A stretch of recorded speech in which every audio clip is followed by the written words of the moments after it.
Irmãos, eu só quero lembrar os irmãos, no domingo pela manhã nós temos o horário da Escola Bíblica Dominical às 9 horas. Até esse domingo de hoje nós estamos fazendo a classe de jovens, adultos aqui no templo por conta da reforma que está acontecendo nas salas em cima. Nós esperamos que semana que vem nós não vamos ter atividade aqui no domingo, então esperamos que após o carnaval a gente já volte com as salas normais. O horário da EBD é 9 horas e as salas vão até 10 para 11. 11 horas nós começamos o culto da manhã. O culto da manhã é um culto muito curto e eu tenho o compromisso de terminá-lo meio-dia e tenho cumprido o compromisso de terminá-lo meio-dia. O culto da noite tem um horário de 18h30. Nós assumimos um compromisso com Deus de em 2013 começar no horário, e nós temos feito, irmãos. Quem estava aqui no início viu as dificuldades que temos encontrado para começar na hora, né? Temos várias dificuldades, mas em nome de Jesus, mesmo que seja na voz, mesmo que seja com uma pessoa, nós vamos começar no horário, porque essa é uma maneira de entendermos que temos um compromisso com Deus, não é com ninguém, nosso compromisso é com Deus. O irmão que tem seu compromisso no trabalho, chega lá no horário, e o seu chefe, que é humano, corta o seu ponto se você não chegar. Então, nosso Deus não merece menos do que o seu chefe. Não creio nisso. Então, nós vamos começar no horário, às 18h30, o culto, e eu peço a colaboração de todos os assistentes meus aqui, que cuidam do som, da música, que cheguem 15 minutos antes do horário, porque se não chegar, eu vou botar um microfone e vou começar, como nós fizemos hoje pela manhã. Então, é um compromisso que eu tenho que assumi no dia 31, quando alguns irmãos me cobraram que nós estávamos relapsos com o horário. E eu tive que curvar a cabeça e pedir perdão a Deus, porque essa era a verdade.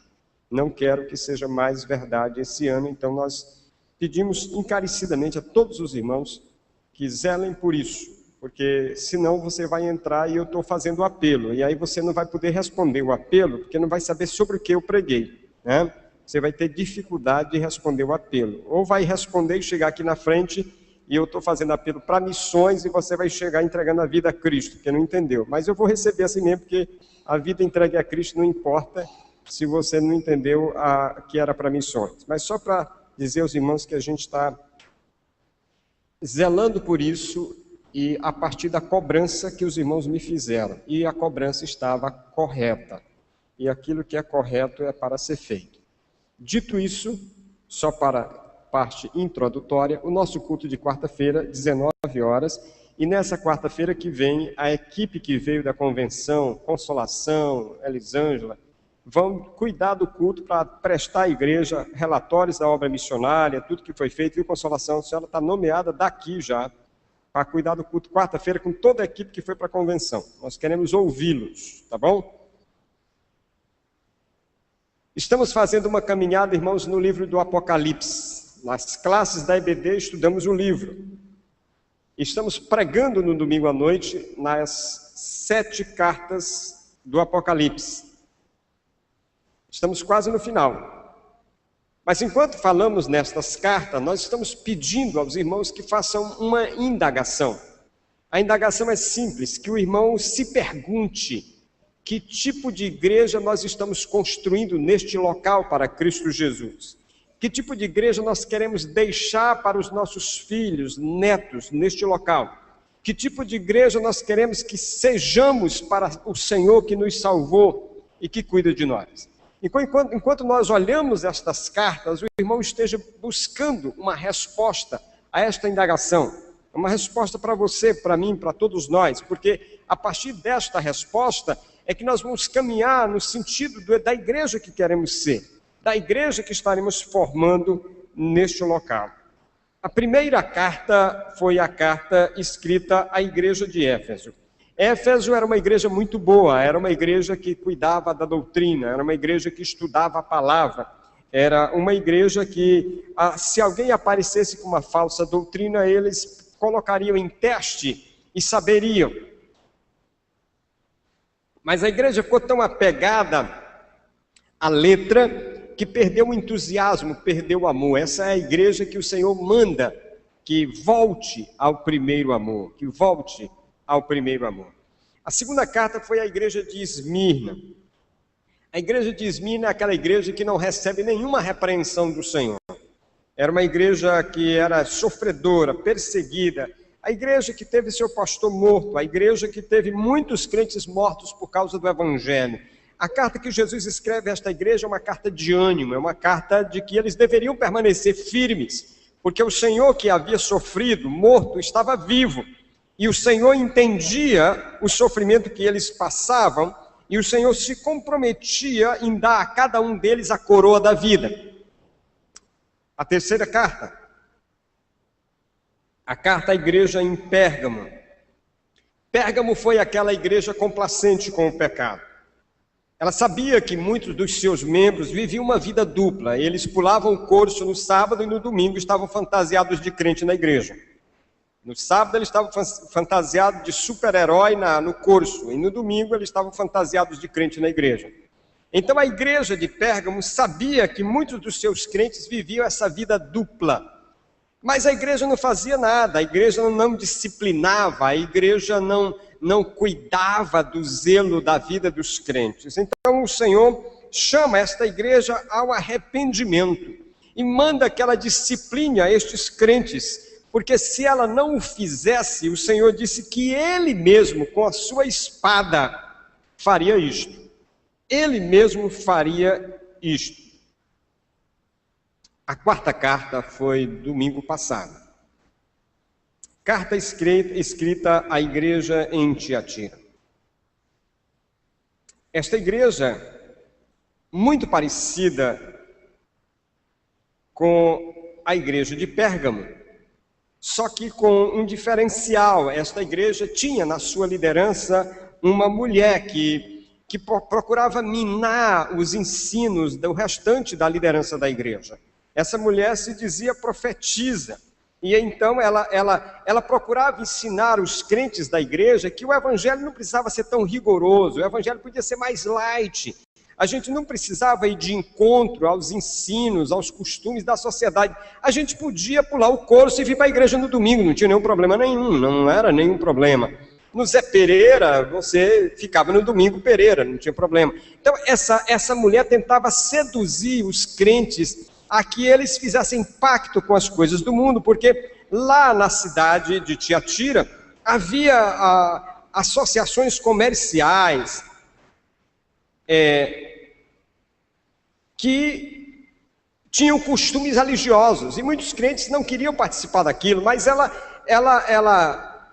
Jezabel tentava convencer as pessoas a participarem dessas coisas, sacrificarem aos ídolos, a comerem comida sacrificada, a fazer sua fezinha na Mega Sena, tá acumulada.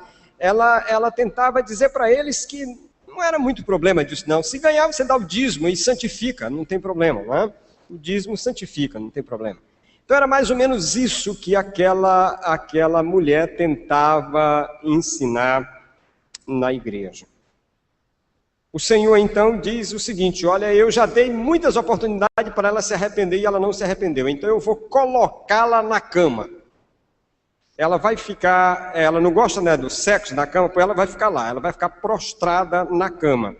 E os filhos eu os matarei. E aqueles que estão seguindo os seus ensinos, eu vou dar uma chance para se arrepender. E se não se arrependerem, eu também os disciplinarei. Meus irmãos, cada vez que eu leio essas cartas, eu fico com muito temor e tremor. Porque eu olho para as nossas igrejas e eu acho que muita gente não entendeu ainda o que é o Evangelho. Muita gente não entendeu o que é a igreja.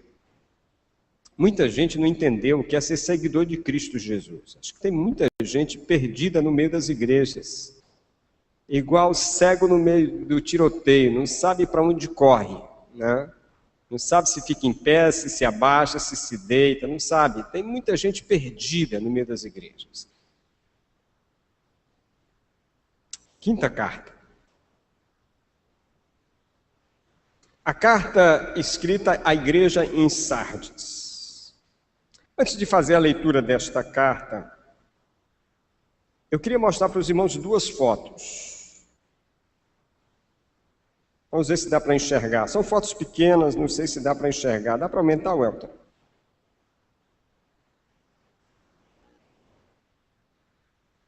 sei se os irmãos conseguem visualizar. Peguei da internet, a resolução estava muito baixa. Mas uma pessoa de boa visão, como o Eric, pode ver, o Eric, o que você está vendo lá?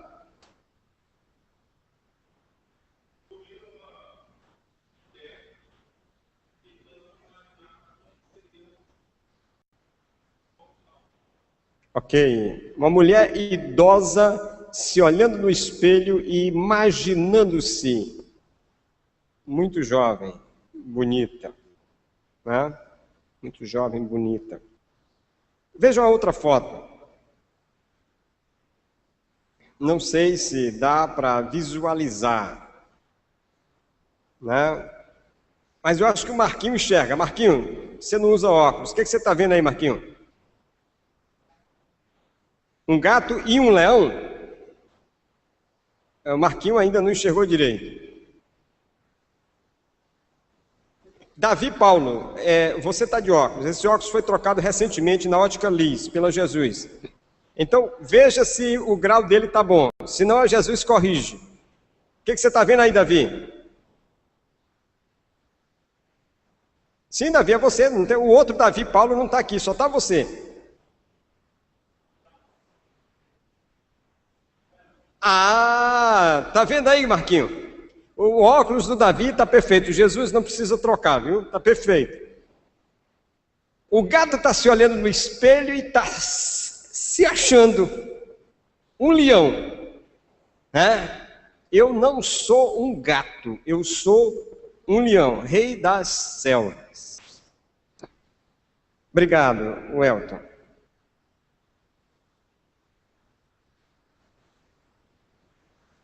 Meus irmãos, essas duas fotos eu botei propositadamente para ilustrar o que era a igreja em Sardes.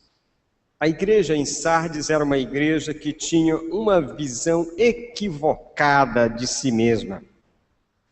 A igreja em Sardes era um gato que se achava um leão, era uma velha que se achava uma jovem donzela. O apóstolo Paulo recomenda em Romanos 12:3, que cada um dentre vós não tenha de si mesmo mais alto conceito do que convém, mas que pense de si sobriamente. Paulo está dizendo assim, olha, tenha de você mesmo a visão correta, não tenha uma visão distorcida, não tenha uma visão equivocada. Não pense de si mesmo mais do que você é.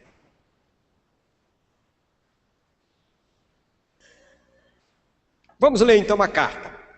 Apocalipse 3, de 1 a 6. Apocalipse 3, de 1 a 6.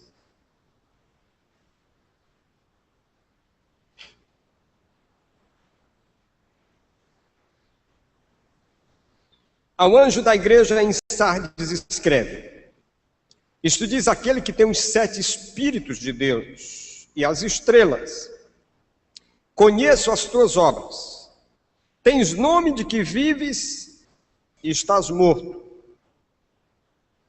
Sê vigilante e confirma o restante que estava para morrer, porque não tenho achado as tuas obras perfeitas diante do meu Deus. Lembra-te, portanto, do que tens recebido e ouvido, e guarda-o, e arrepende-te, pois se não vigiares, virei como um ladrão, e não saberás a que hora sobre ti virei. Mas também tens em Sardes algumas pessoas que não contaminaram as suas vestes, e comigo andarão vestidas de branco, porquanto são dignas. O que vencer será assim vestido de vestes brancas, e de maneira nenhuma riscarei o seu nome do livro da vida. Antes confessarei o seu nome diante de meu Pai e diante dos seus anjos. Quem tem ouvidos, ouça o que o Espírito diz às igrejas.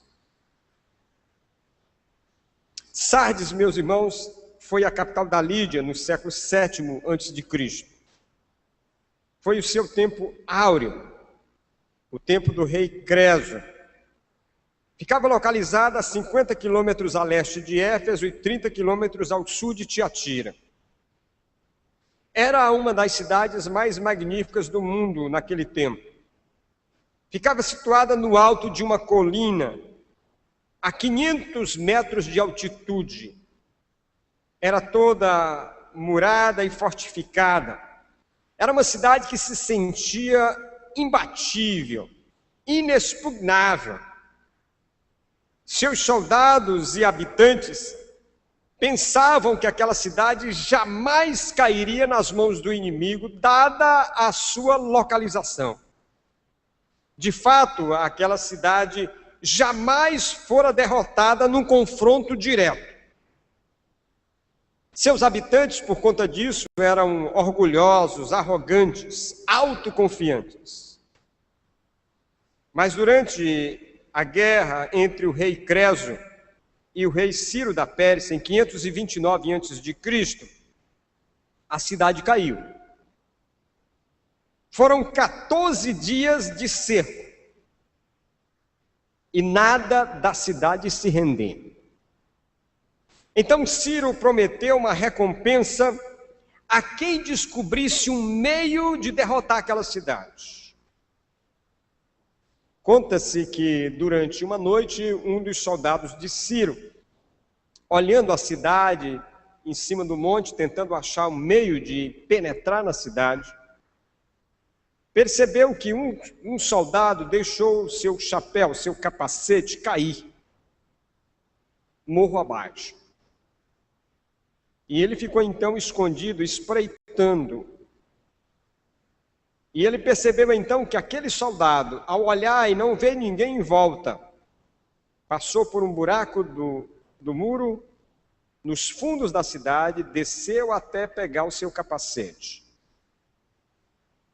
O soldado, motivado pela recompensa do rei, guardou a rota, chamou o seu comandante, e então à noite subiram pelo fundo da cidade, pelo muro, e entraram pelo buraco que estava feito lá. E a cidade caiu, foi derrotada. Mais tarde, em 218 a.C., Antíoco Epifânio dominou a cidade da mesma forma. Por isso, por causa da autoconfiança, da falta de vigilância de seus habitantes, a cidade por 2 vezes foi derrotada.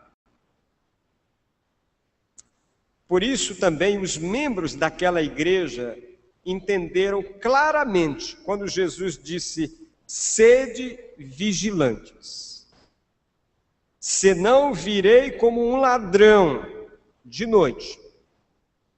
Eles entenderam claramente o que o Senhor estava dizendo.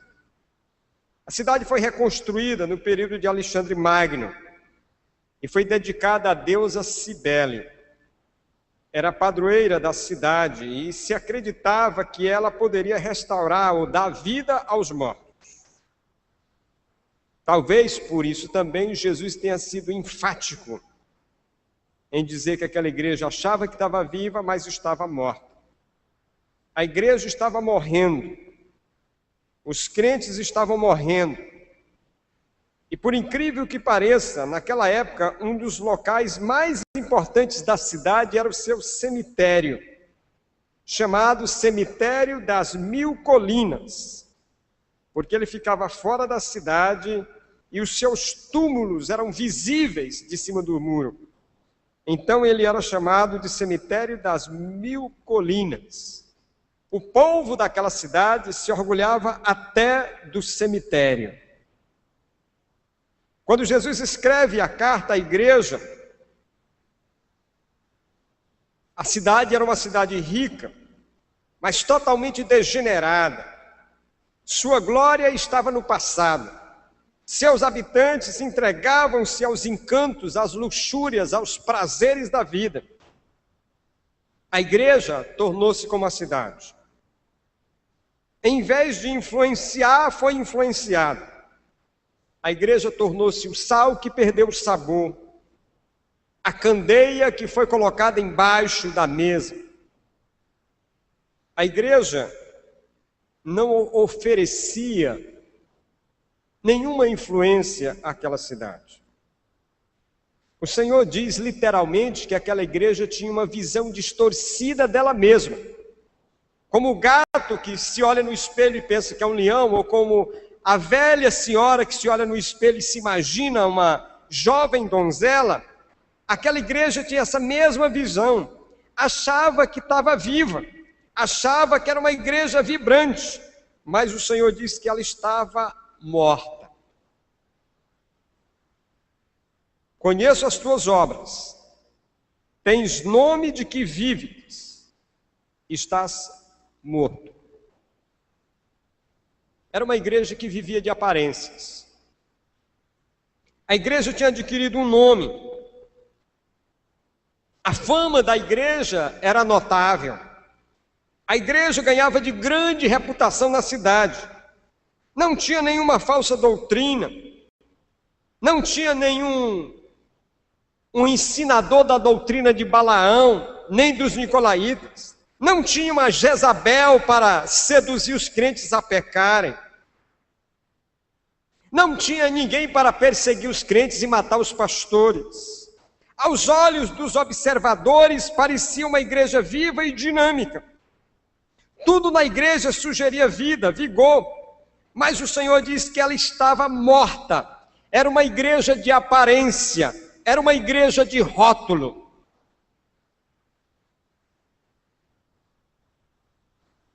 Precisamos entender, irmãos, que quando uma igreja está morta, é porque seus membros estão mortos. A primeira igreja batista em Teresina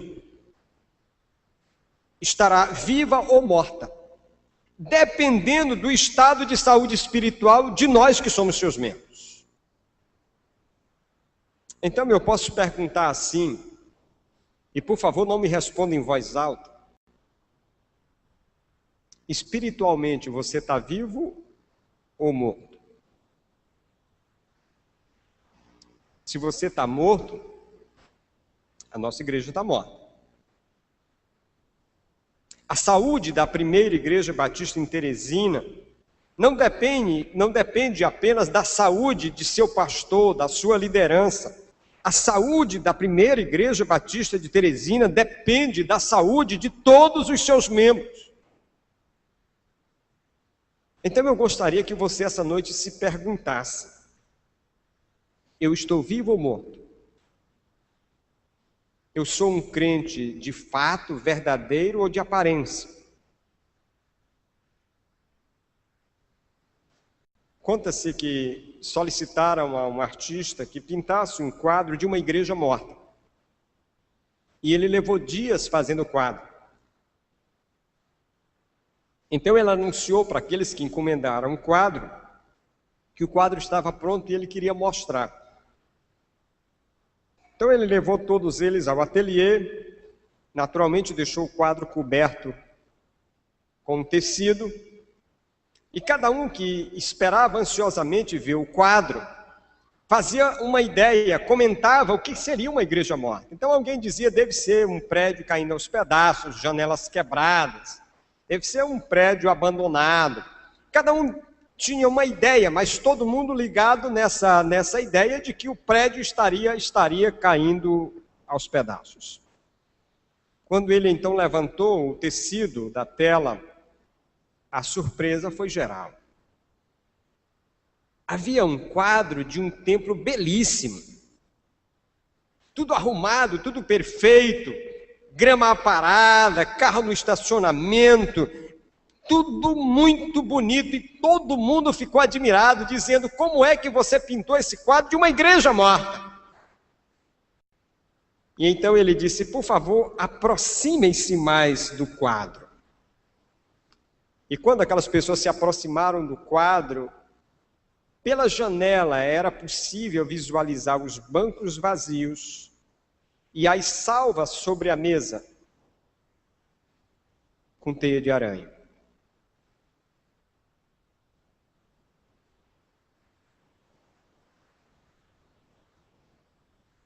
Teia de aranha no lugar de oferta. Teia de aranha no lugar de dízimo. Bancos vazios no lugar de crentes adorando a Deus no dia do Senhor. Igreja morta. Já estive em muitas igrejas, irmãos, em que eu tive que tirar do batistério tudo que você possa imaginar, menos água para batizar pessoas. Batistérios que foram esquecidos, com tudo que é entulho e tralha que você possa imaginar. Então, quando você diz que a igreja está fraca, quando você diz que a igreja é apática, quando você diz que a igreja não tem vigor, que a igreja não tem receptividade, que a igreja não tem calor humano, você está fazendo um diagnóstico de você. Você está dizendo que você é assim. Você está dizendo que você não tem vigor, que você é apático. Você está dizendo que você não tem calor humano. Você é a igreja. É incrível como algumas pessoas conseguem falar da igreja como se elas não fossem a igreja. Outro dia eu li algumas coisas de alguém que escrevia sobre a sua igreja e eu naquele dia fiquei doente. Eu não fiquei doente tanto por ler o que estava sendo escrito, porque eu já li tanta coisa sobre igreja que o fato de ler não me incomoda. Mas eu adoeci porque a pessoa que escrevia era da igreja e escrevia como se não fosse da igreja, como se estivesse no céu e a igreja estivesse no inferno. Você é a igreja. É incrível como algumas pessoas conseguem cobrar de que a igreja não visita ninguém, mas elas que são a igreja não visitam ninguém. É incrível como algumas pessoas conseguem cobrar que entram na igreja e saem, não são cumprimentadas, mas elas não estendem a mão para cumprimentar ninguém. Elas são a igreja. Cobra uma igreja receptiva, mas não sorri para ninguém. Uma igreja morta é diagnóstico de crentes mortos. A igreja de Sardes tinha uma imagem muito bela, um belo nome. Diante das pessoas, era uma igreja viva, mas diante de Deus era uma igreja morta. A igreja tinha fama, mas não tinha vida. Tinha pompa, mas não tinha espiritualidade. Tinha exuberância de vida diante dos homens, mas nada diante de Deus. Deus não vê como nós vemos. A fama diante dos homens não importa e nenhuma glória diante de Deus. Aquela igreja estava se transformando num clube que agregava muita gente, que agradava muita gente, mas não tinha nenhuma preocupação em agradar o Senhor. Reputação não significa nada. Não importa o que aconteceu no passado, importa o que nós estamos fazendo hoje. Não importa se há 98 anos atrás essa igreja era uma igreja vibrante, importa se hoje ela é vibrante ou não. E quem vai decidir se ela é vibrante não sou eu, é Cristo. Aquela igreja tinha um nome certo, mas estavam mortos. Qual é a reputação que você tem? Como é que você é conhecido no seu trabalho? Outro dia eu ouvi de alguém falar de um crente e eu achei que não era possível que estivesse falando de um crente. Estava falando do trabalho. Falando do trabalho, o crente que enrola, chega atrasado, que durante o trabalho faz 10 mil coisas, mas nada do trabalho. Eu ouvi isso. Como é que as pessoas lhe veem? As pessoas veem você como uma pessoa justa, boa. As pessoas olham você como alguém que é crente de fato, que segue a Cristo de fato.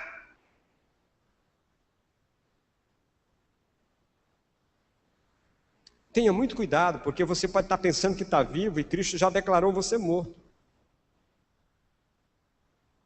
É interessante que Satanás não precisava enviar nada para aquela igreja. Nenhum ataque, nenhum demônio, nada.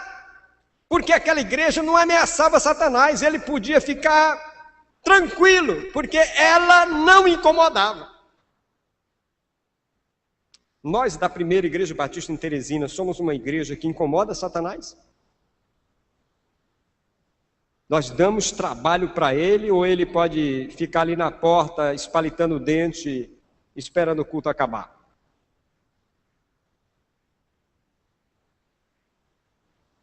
Tom Rainer, presidente da Lifeway, escreveu o que ele chamou 5 sinais indicativos da morte de uma igreja.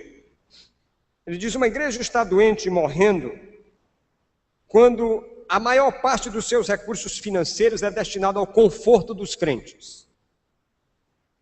Ao invés de pensar em servir a comunidade e alcançar as pessoas, ela está pensando em dar conforto para os crentes.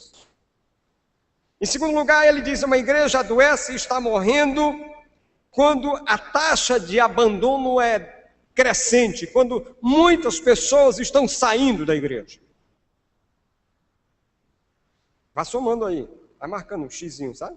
Marcando. Terceiro, ele diz: a igreja está doente e morrendo quando está passando por conflito por questões de orçamento e de construção.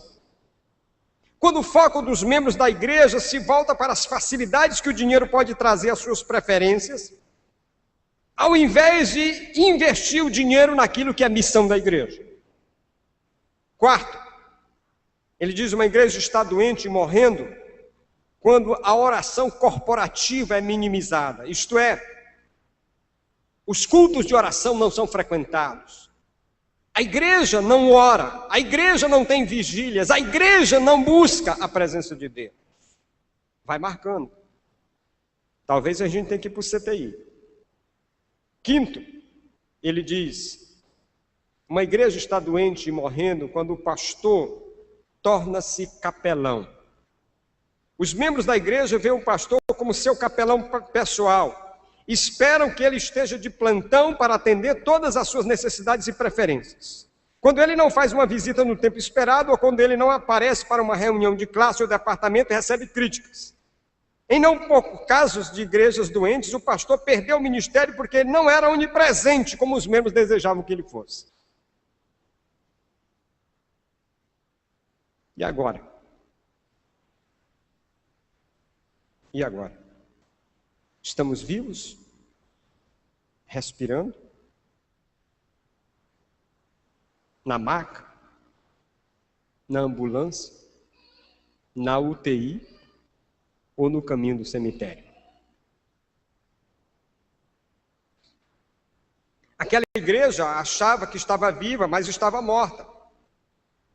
Tinha uma imagem distorcida dela mesma. Então, para ela, o Senhor se apresenta como aquele que tem os 7 Espíritos de Deus e as 7 estrelas.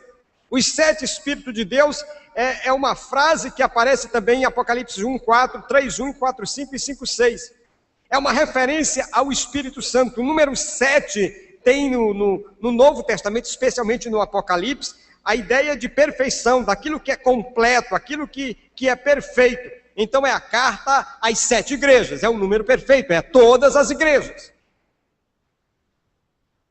E ele diz, então tem os 7 Espíritos, então ele tem a plenitude do Espírito, é o Espírito de Deus.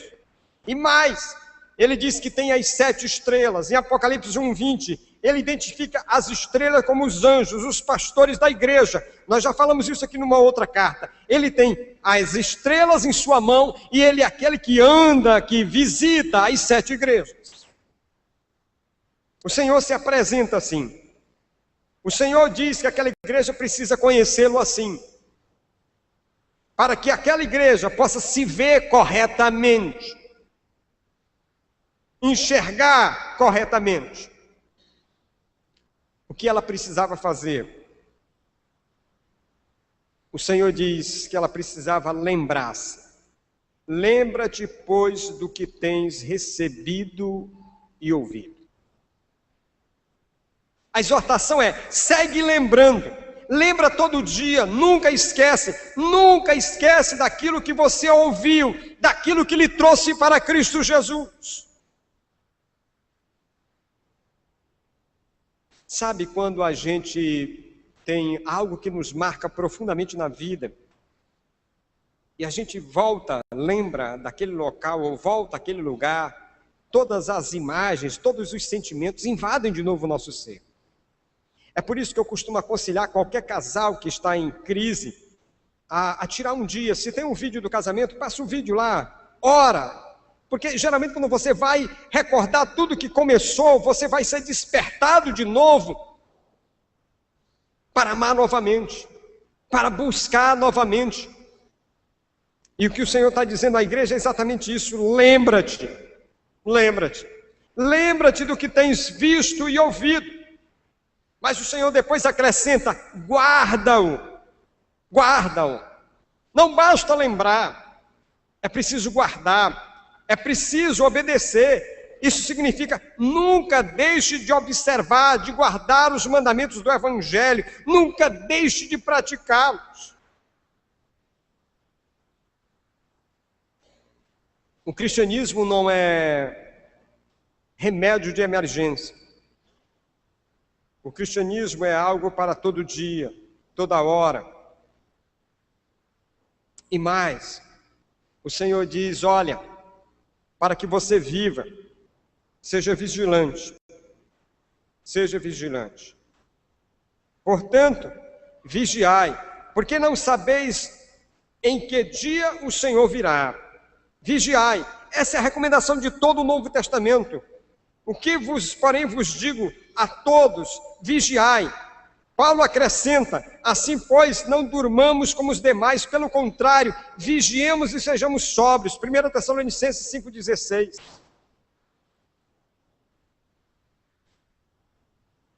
Meu irmão, eu não sei a hora que o Senhor vai me chamar para prestar contas. Nem você sabe. Se aquela multidão de garotos de Santa Maria soubesse que aquela quis, que literalmente significa cavaleiro a serviço de Satanás, aquela boate, se eles soubessem que ela pegaria fogo naquele dia, eles não teriam ido lá. Mas foram.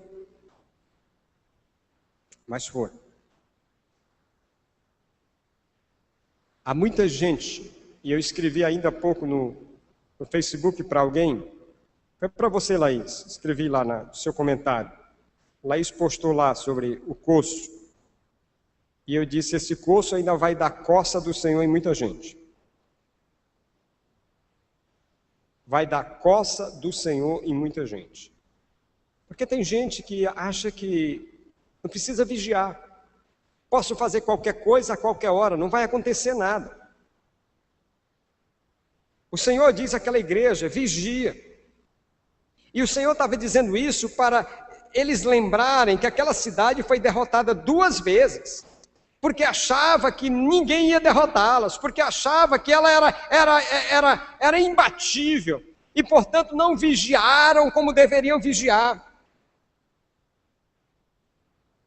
E o inimigo entrou pela fresta, por trás, e a derrotou.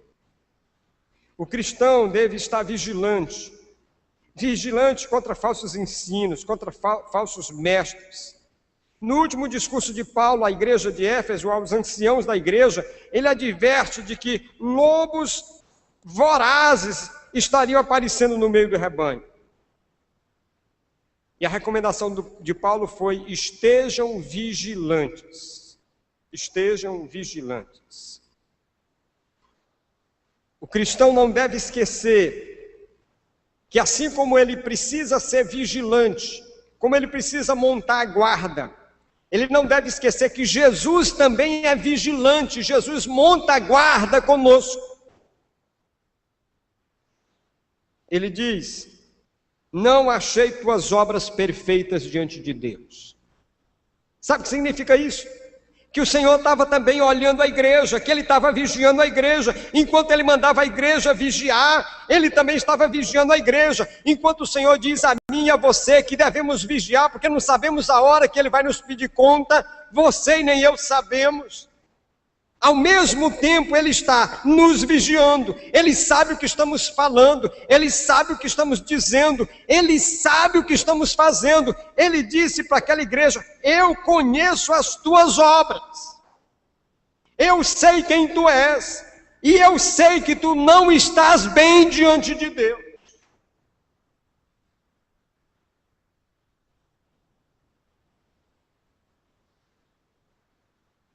O Senhor sabe, meu irmão.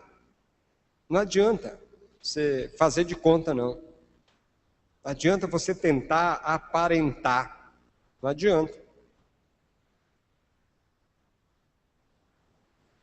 Quando Cristo diz que Ele conhece as nossas obras, Ele está dizendo que espera de nós algo. Jesus espera de você algo.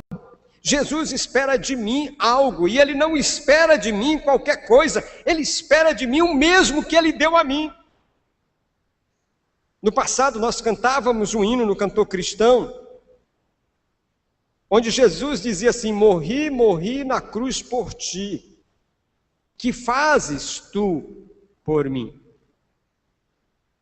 Ao mesmo tempo que o Senhor dá a vida por nós, ao mesmo tempo que o Senhor nos sustenta, ao mesmo tempo que Ele nos livra do mal, ao mesmo tempo que Ele nos cuida a cada dia, Ele também espera de nós algo da nossa parte. Cristo espera o nosso serviço, o nosso amor, a nossa dedicação, a nossa fidelidade. Ele é fiel para que sejamos fiéis.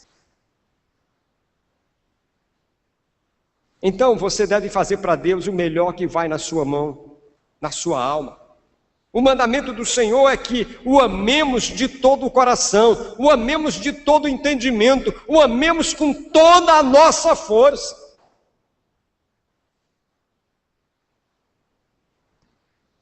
E o Senhor disse que quer ficar vivo, fortalece aqueles que estão para morrer. Fortalece, cuida daqueles que estão para morrer. Graças a Deus que naquela igreja o Senhor disse que tinha um grupo que não tinha se contaminado, tinha um grupo que tinha vestes puras, brancas. Graças a Deus que não era todo mundo. Havia uma esperança. Havia ainda fogo na labareda ou no fogareiro. Brasas apagadas, mas ainda tinha alguma coisa lá. Se bater vento, pega.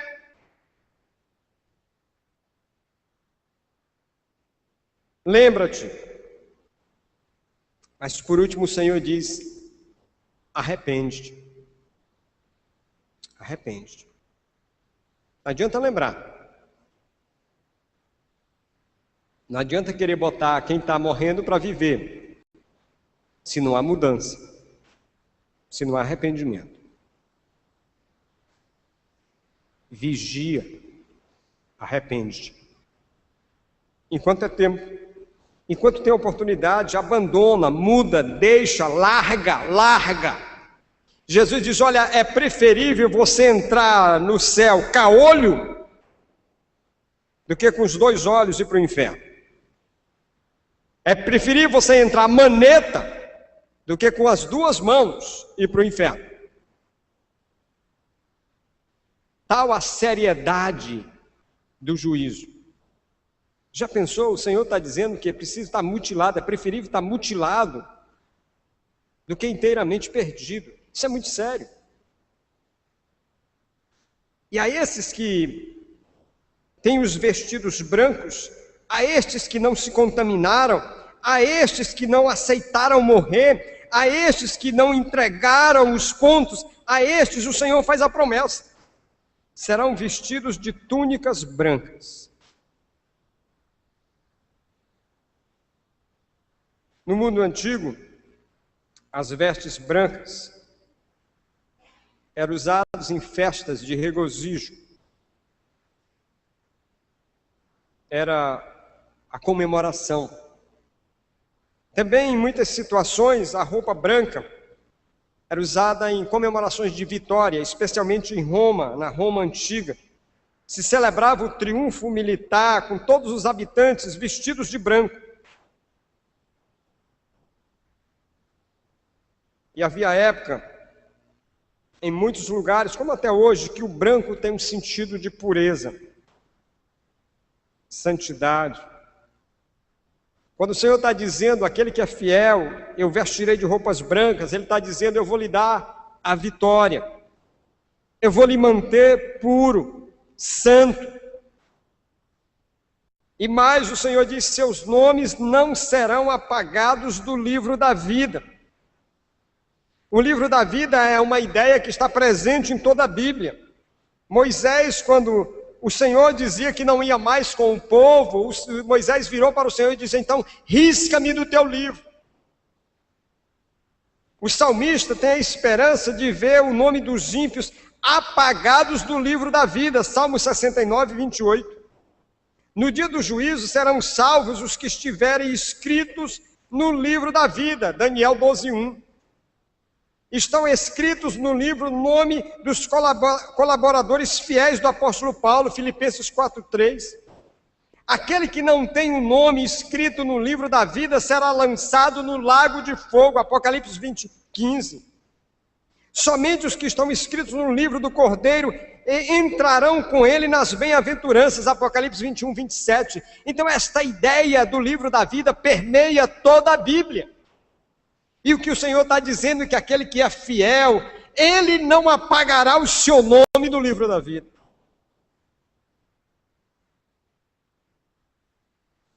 Por último, o Senhor promete confessar o nome, o seu nome, diante do Pai e dos anjos. A promessa de Jesus é que se alguém o confessar diante dos homens, ele o confessará diante do Pai e dos seus santos anjos. Mas também se alguém o negar diante dos homens, ele diz, eu também o negarei diante de Deus. Jesus é fiel. Ele deu a vida para edificar uma igreja, para ele, que ele diz uma igreja sem mancha, santa e irrepreensível. Essa igreja que ele quer sem mancha, santa e irrepreensível, sou eu, é você. Somos nós. Somos nós. Ele morreu para que isso aconteça, ele morreu para que isso se torne realidade. Ele deu a vida para que eu e você sejamos apresentados a ele, santos, irrepreensíveis, sem mancha, sem contaminação. E se eu busco isso, se eu me mantenho fiel a isso, Ele promete que vai me dar vestes brancas na comemoração com Ele, na vitória com Ele. Ele promete que meu nome vai estar no livro da vida, mas mais do que isso, Ele promete que vai me confessar. Ele vai ter orgulho de dizer o meu nome diante do Pai e dos anjos. Ele não vai se envergonhar, nem de mim, nem de você.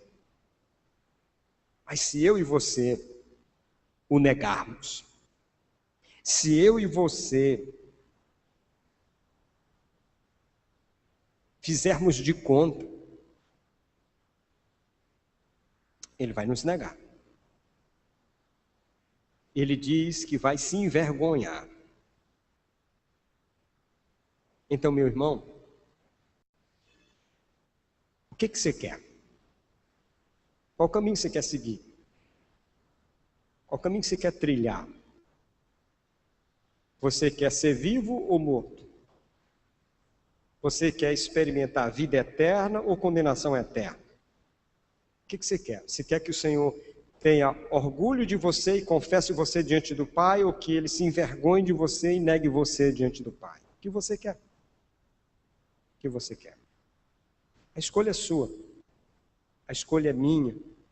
A escolha é de cada um de nós. Baixe sua cabeça, por favor. Fale com Deus por alguns minutos. Coloque diante dele o que você ouviu agora.